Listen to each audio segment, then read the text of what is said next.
Bonjour, mesdames, messieurs. 15 meurtres et 55 fusillades. Ottawa est devenu un théâtre de violences liées aux gangs de rue. Le sujet des gangs de rue fait d'ailleurs l'objet aujourd'hui d'un forum de discussion enregistré au Collège La Cité à compter de 16h30 et diffusé en direct sur la page Facebook de Radio-Canada.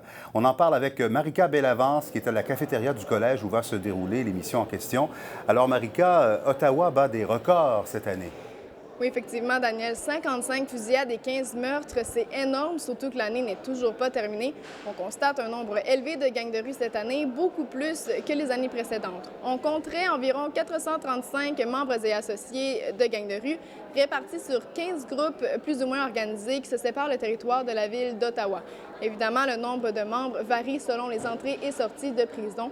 L'âge moyen des gangs de rue est de 23 ans, sauf que le recrutement se fait de plus en plus jeune.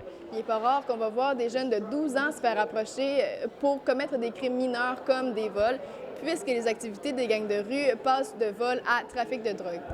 Trafic de drogue, trafic de cocaïne plus précisément, puisque cela leur permettrait d'avoir un meilleur revenu. Ça leur donne environ 5 000 $ par semaine par vendeur, ce qui représente une somme assez considérable. Visiblement, les gangs de rue sèment la terreur autour d'eux. Ils ont un impact très fort sur la communauté. Les gens de la ville d'Ottawa se sentent de moins en moins en sécurité et on peut observer le même phénomène du côté de la ville de Gatineau. Mais qu'est-ce que cherchent exactement les gangs de rue? Est-ce qu'il y aurait quelque chose à faire de plus en termes de prévention? D'autres solutions à adopter? Beaucoup de questions, évidemment, qui demeurent encore sans réponse. C'est pourquoi on fait le point ce soir, ici même, à la Cité, dans un forum de discussion sur les gangs de rue qui sera diffusé en direct sur la page Facebook de Radio-Canada à 16h30. Marika Bellavance, merci. Je vous en prie.